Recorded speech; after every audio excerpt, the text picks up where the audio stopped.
और इस वक्त सबसे पहले बात करेंगे, एक बार फिर से अमेरिका और ईरान के बीच तनाव बढ़ता जा रहा है। सीज फायर के बीच ईरान पर अमेरिकी हमला।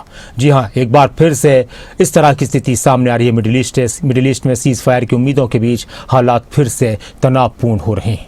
अमेरिका और ईरान के बीच बातचीत की कोशिशों के साथ साथ अब सैन्य टकराव की तस्वीरें भी सामने आने लगी हैं। अमेरिकी सेना ने दावा किया है कि उसने ईरान के दक्षिणी हिस्से में स्थित बंदर अब्बास पोर्ट और आसपास के सैन्य ठिकानों पर हमला किया है, जहां बारूदी सुरंगें बिछाने और मिसाइल साइट्स को निशाना बनाया गया है। ये कार्रवाई ऐसे समय में हुई है जब दोनों देशों के बीच एक संभावित डील को लेकर कूटनीतिक स्तर पर बातचीत जारी थी। वहीं अमेरिका ने इसे सेल्फ डिफेंस बताया है। सीज फायर के बीच अमेरिका का ईरान पर बड़ा प्रहार। बंदर अब्बास मिलिट्री बेस तबाह, मलबे में तब्दील हुई ईरानी मिसाइल साइट्स। अमेरिकी सेंट्रल कमांड का ईरान पर बड़ा एक्शन। बंदर अब्बास दहल उठा। क्या शुरू हो गया अमेरिका ईरान का डायरेक्ट वॉर? क्या ट्रंप ने ईरान को बातचीत के जाल में फंसाया? एक तरफ अमेरिका और ईरान की सीज फायर और दूसरी तरफ अमेरिकी सेना का ईरान पर एक बार फिर से हमला।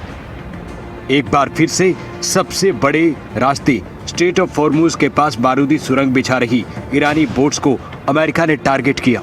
बंदर अब्बास पोर्ट के पास surface to air missile site को भी हमला कर उड़ा दिया।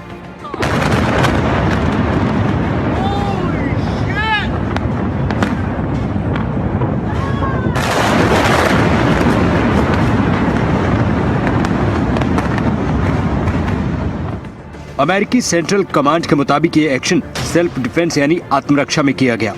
सेंटकॉम ने कहा, अमेरिकी सैनिकों और युद्धपोतों को खतरे से बचाने के लिए ये हमले किए गए।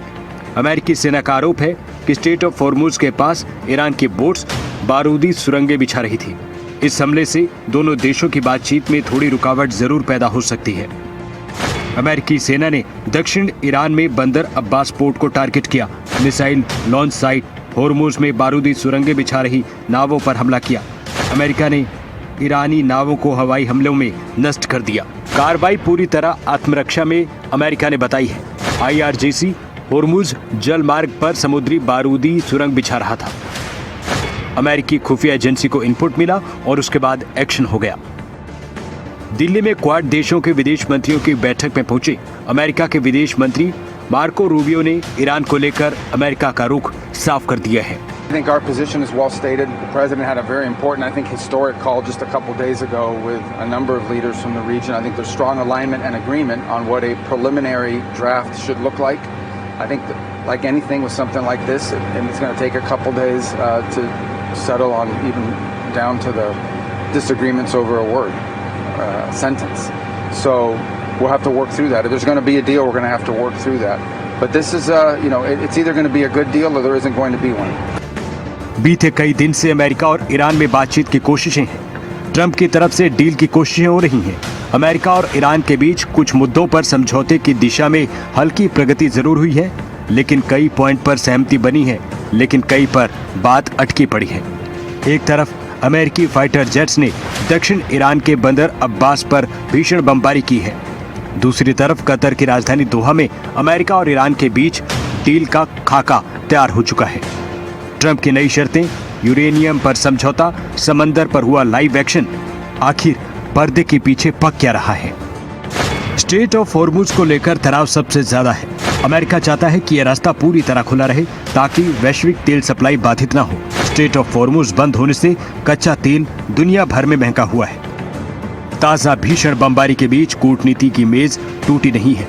अमेरिका और ईरान के बीच 3 स्तरीय शांति समझौते का खाका बना है और ये डील है जो मिडिल ईस्ट की पूरी तस्वीर बदल सकता है।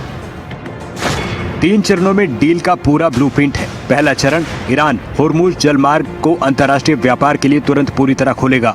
अमेरिका अपनी नौसेना वहां से हटाएगा। दूसरा मोर्चा है, ईरान को अपनी परमाणु महत्वाकांक्षा छोड़नी होगी। अपना यूरेनियम अंतर्राष्ट्रीय परमाणु ऊर्जा एजेंसी को सौंपना होगा। तीसरा चरण है आर्थिक मोर्चे पर। इसके बदले में अमेरिका ईरान पर लगे सारे कड़े प्रतिबंध हटाएगा। विदेश में फ्रीज पड़े अरबों डॉलर के ईरानी फंड्स को रिलीज करना पड़ेगा। यानी गिव एंड टेक पॉलिसी पर अमेरिका और ईरान चल रहे हैं। ईरान आर्थिक रूप से बर्बाद हो रहा है, उसे पैसा और प्रतिबंधों से मुक्ति चाहिए। अमेरिका चाहता है ईरान कभी परमाणु बम न बना पाए और दुनिया की तेल सप्लाई लाइन सुरक्षित रहे। दोनों देश मजबूरी में ही सही, लेकिन इस डील के करीब जरूर है। ईरान ने अमेरिका के सामने कई शर्तें रखी हैं, जिसमें लेबनान समेत सभी मोर्चों पर युद्ध खत्म करने की मांग है। दोबारा हमला न करने की गारंटी अमेरिका से ईरान चाह रहा है। नौसैनिक नाकेबंदी को स्टेट ऑफ हॉर्मुज से हटाने की मांग है। ईरान ने कहा है कि हॉर्मुज पर ईरानी सिस्टम स्वीकार किया जाए। ऑयल प्रतिबंध दुनिया भर से ईरान को लेकर हटा दिया जाए। फिलहाल अमेरिका और ईरान के बीच हालात बेहद संवेदनशील है। एक तरफ एक्शन, दूसरी तरफ तनाव की तस्वीरें और दूसरी तरफ कूटनीति स्तर पर बातचीत और संभावित समझौते की कोशिशें। State of Hormuz, middle east की स्थिरता इस पूरे घटनाक्रम का केंद्र बन गई है। ऐसे में आने वाले कुछ दिन तय कर सकते हैं हालात शांति की ओर जाएंगे या फिर तनाव और गहराएगा। ब्यूरो रिपोर्ट, खबरें अभी तक।